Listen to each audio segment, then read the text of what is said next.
Hi Knowledge Champions, this is Thea. Today I want to show you the most easy way to edit YouTube channel description. Let's begin.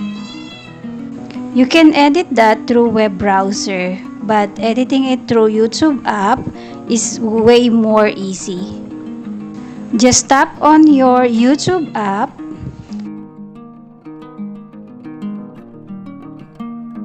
and on the upper right corner of your screen, tap on your channel profile picture.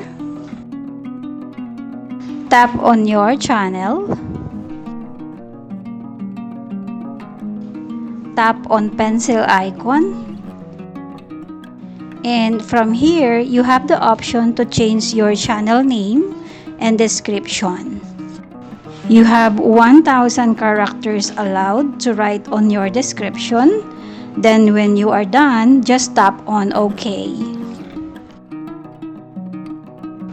You also have the option to change your channel profile picture and background picture, but I'm not gonna change mine. And then you go now to your About tab where you can see your description result. That's pretty much it, and I hope VGK added up your knowledge. Thank you, and I'll see you on my next video.